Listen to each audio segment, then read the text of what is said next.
At sa pagpapatuloy ng ating recap, sa Adventurers Guild kasama si Alita na hindi pumapayag sa ganitong pang-aabuso, hiniling niya ang lahat ng impormasyong makukuha dahil siya mismo ang haharap sa mga demonyo at sa puntong ito, sinabi ni Vulcan na maaasahan siya ni Alita ngunit dahil sa sitwasyon ay nabanggit ni Ana na sasali sila sa isang grupo ng mga kabalyero. Biglang may lumitaw na nagsasabing siya si Cedric Ring at isa sa mga miyembro ng grupong iyon ng kabalyero. Pagdating niya ay agad siyang nakilala ng iba pang mga adventurer bilang panganay na anak ng duke at ang pamilya niya ang nangangalaga sa mga labyrinth. Binati niya si Vulcan at sinabi niyang matagal na mula nang huli silang magkita. Nagpakilala rin siya kay Alita at ang ating Elfa ay nakilala rin siya ni Albert, ang ating pusa at naalala ni Albert ang nakaraan na noong bumagsak ang kasaysayan sa mundo, isang malawakang digmaan ang naganap sa pagitan ng tao at mga demonyo na tinawag na Ragnarok.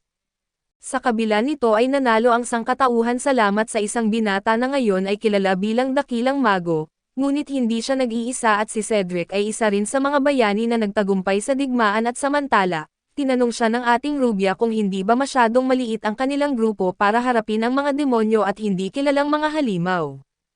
Pinapakalma siya ni Cedric at sinabi na bukas ay aalis na sila para magsimula at pagbalik sa kanilang silid ay napansin ni Tama na kinakabahan si Ari. At natural lang iyon dahil sasama siya sa paglalakbay kasama ang mga bayani, sinubukan niyang mapakalma si Ari sa pamamagitan ng paghalik sa pisngi nito. Naunawaan naman ito ni Ari at nagpasalamat sa kanya at kasabay ng pagbibigay ng halik kay Tama at ang ating pusa, ngunit kahit ganoon ay nanatili ang seryosong mukha ni Tama dahil ayaw niyang mag-isip ng mga bagay na hindi nararapat, habang nasa karwahe na nakilala nila ang iba pang mga kasama na si Marita na may itim na buhok, si Kenny na pula ang buhok at si Howard na berde at si Danny na albino. Sa pagkakataong ito ay ipinakilala ng ating leader ang kanyang pusa na may kapangyarihan sa mga elemento, ngunit agad namang inagaw ni Marita na ang pusa ay kilala bilang pusa ng mga tahanan at ang pusa na nilalagay sa isang napakakomportableng lugar, kaya nga raw sinasabi na ang mga tahimik ay siyang mapanganib. Biglang huminto ang karwahe dahil sa isang pangkat ng mga orc at sinabi ni Cedric kay Danny na siya ang bahala. At sa isang iglap ay nilipol ni Danny ang lahat ng orc na bagaman mukha siyang gumamit ng espesyal na kakayahan, sinabi ni Kenny na wala siyang ginamit na anuman. Dahil dito ay nakita na ng ating Elfa ang tunay na kapangyarihan ng mga bayani ng Ragnarok at makalipas ang ilang oras, dumating sila sa isang bayan pagabi na, sinalubong sila ng mismong alkalde na nagkwento na kamakailan ay nagpadala siya ng grupo para harapin ang mga demonyo sa mga guhong ngunit hindi pa sila bumabalik.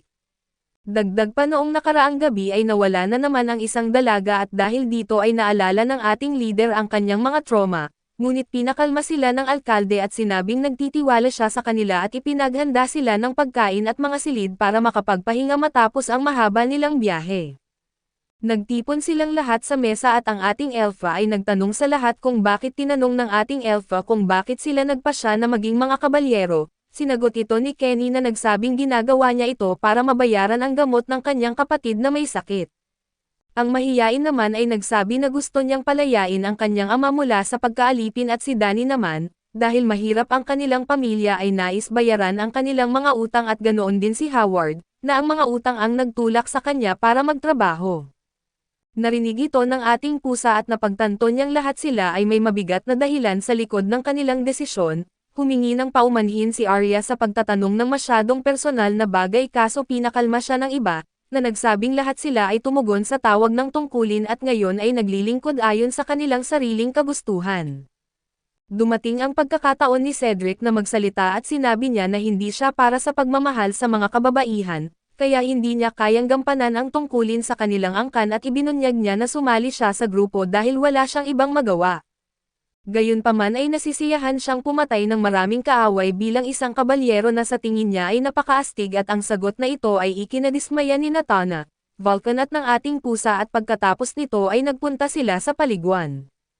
Naging tense si Vulcan at tinanong siya ni Arya kung bakit na sinabi ni Vulcan na huwag siyang tingnan sa ganoong paraan at agad itong umalis, sa kanyang isipan ay inamin ni Vulcan na hindi naman siya naasiwa dati kung makita siya ni Tama. Pero ngayon ay iba na at hindi niya maipaliwanag ang nararamdaman. Samantala si Arya ay pinaliliguan ang ating pusa na pinipilit na pigilan ang anumang hindi nararapat na reaksyon mula sa kanya na isang bagay na tinawag niyang Titan, Pagkatapos nito lahat sila ay nagtungo sa mga mainit na bukal na kung saan naglalaro ang mga kababaihan, at ang ingay nito ay umaabot hanggang sa paliguan ng mga kalalakihan. Dito ang pasaway na si Howard na may berdeng buhok at si Danny at ito ang albino, ay nagtatangkang sumilip ngunit na-detect sila ni Tama gamit ang kanyang pandama at pinaalis gamit ang kanyang kakayahan at sa kanilang pagbabalik sa paliguan ng mga kalalakihan, ipinakita ni Cedric na siya ay mahinahon at hindi alintana ang mga nangyari. Pagkatapos nito lahat ay nagtungo sa kanilang destinasyon at sa isang bola ng kristal ay isang demonyo ang nagmamasid sa kanila mula sa malayo, habang sinasabing ang pagkain ay kusang dumarating sa kanya at ito pa ang paborito niya ng mga tao. Habang nasa daan ay nakasalubong nila ang mga asong lobo na mga halimaw na nasa Rango Sea, agad na kinuha ni Howard ang atensyon ng mga ito gamit ang kanyang burla na kakayahan, kaya lahat ng mga lobo ay umatake sa kanya at si Cedric naman ang tumapos sa ilan, habang sina Kenny at ang mahiyain ay sumuntok sa masiselang bahagi ng mga asong lobo. Hindi pinapayagan ni Arya na ang iba lang ang gumawa ng lahat ng trabaho at samantala si Tama habang binabantayan ang kalaban, napansin na may mga armas ang mga ito kaya hindi niya magamit ang kakayahan, sa halip ay sinubukan niya ang bagong kakayahan na tinatawag na De Agua, kung saan tinapos niya ang natitirang mga asong lobo na labis itong ikinagulat ng grupo at pati na rin ng ating elfa. Samantala ang demonyo na nagmamasid mula sa bola ng kristal ay napansin ang ating pusa, dahil sa kakaibang balahibo at kakayahan nito ay napagtanto niyang ito ay isang pusa na may elementong kapangyarihan, ngunit iniisip niya na tila napakalakas nito para maging ganoon lang. Gayunpaman ay hindi na ito mahalaga para sa kanya sa ngayon dahil ang kailangan niya lamang ay hanapin ang demonyo, habang nagmamasid at iniisip ang paraan upang maalis si Tama na at kung sakaling mabibigo siya, gagawin niya ito gamit ang sarili niyang mga kamay. Samantala ang ating Tama habang hinahaplos ng kanyang guro, si Alan ay nakaramdam ng kakaibang tensyon at ang kanyang guro na tinitingnan siya bilang isang maliit ngunit napakalakas na kabalyero, ay may mga nag-aapoy na mata habang sinasabi iyon. Natakot si Tama pero alam niyang kahit na lumago bilang isang adventurer si Alan at nananatili pa rin siyang siya, dumating sila sa isang napakalaking silid at pinahinto sila ni Cedric at napansin niya ang isang matinding presensya na bumabalot sa paligid, at tama nga siya. Naroon ang demonyong nagmamasid sa kanila mula sa bola ng kristal at ipinakilala nito ang sarili bilang si Beryl, ang nag-iisang nakaligtas sa mga demonyong minsang winasak ng mga tao. Sinugod siya ni Danny at sinabing bakit niya inaaway ang kaharian ng Leonard para bumawi ngunit pinatahimik siya ng demonyo, na nagsabi na ang Leonard ay isa lamang maliit na hakbang tungo sa kanyang malaking ambisyon at pagkatapos niyang sabihin iyon, tinawag niya ang kanyang mga kakampi ng mga higanteng troll na nasa Rango A. Nang makita ang mga napakalakas na halimaw at agad na kinuha ni Cedric ang pamumuno at inutusan ang grupo na maghiwalay upang labanan ang mga ito, samantala ay ginamit ng demonyo ang pagkakataong iyon upang magbato ng tatlong makapangyarihang harang, sinisiguradong mas mapapalibutan ang mabangis na halimaw. Nakita ito ni Tama at napagtanto niyang hindi niya magagawang tulungan ang iba, kaso bilang isang tunay na mandirigman na hindi siya nagsayang ng oras sa pagrereklamo. Sa halip ay hinamon niya ang halimaw at tinataga ito at naputol ang isa nitong braso.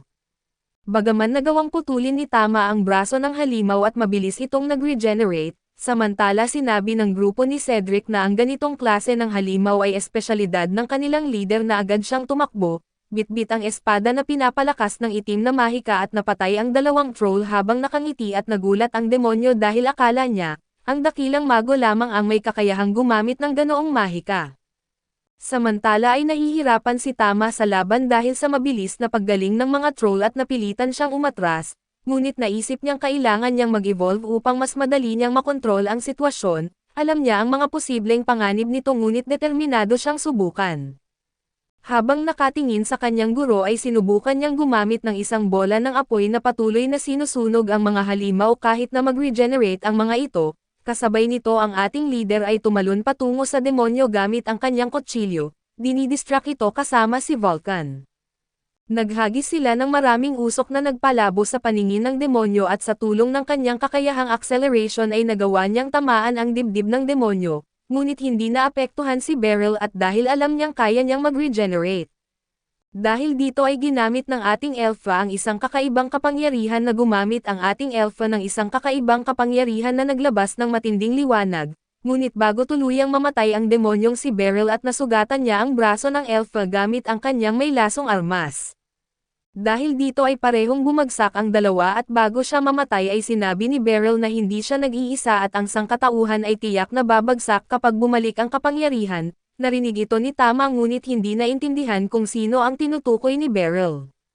Gayunpaman ang katawan ng demonyo ay natunaw at naging alikabok at nakita ni Danny at Cedric na naghihirap ang Elfa na may asol na balat sa sugat. Napansin nila na ang lason ay mula sa isang nakalalasan na dragon at agad-agad na dinala siya ng grupo sa isang manggagamot.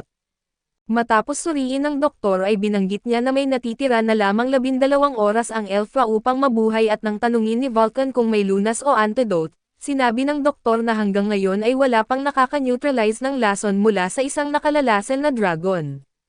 Gayunpaman ay binanggit niya ang isang posibleng paraan na ang paggamit ng mata ng isang dragon sa lupa upang ma-neutralize ang lason. Dito nagkaroon ng ideya si Tama at naisip ng iba pang mga adventurer na subukang talunin ang isang dragon sa lupa upang makuha ang kailangan.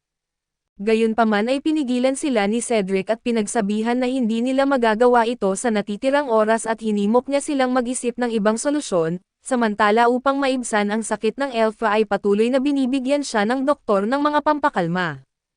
Kaso si Tama na may lakas ng loob at determinasyon ay lumabas ng palihim upang lumipad si Tama papunta sa lugar ng dragon sa lupa. Naalala niya kung paano siya muntik nang mamatay sa kamay ng halimaw na iyon at kahit natatakot siya, ang kanyang malalim na pagmamahal para sa kanyang guro ang nangingibabaw.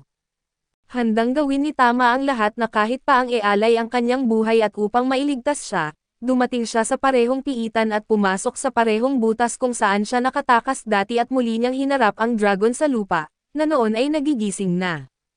Tinanong siya nito kung bakit pipiliin ng isang nakatakas na bumalik pa at sumagot si Tama, na nangakong tatalunan ito na ikinatawa ng dragon ngunit agad itong nagalit at sinabing pagbabayaran ni Tama ang kanyang mata, agad siyang inatake ng dragon gamit ang matalim nitong kuko.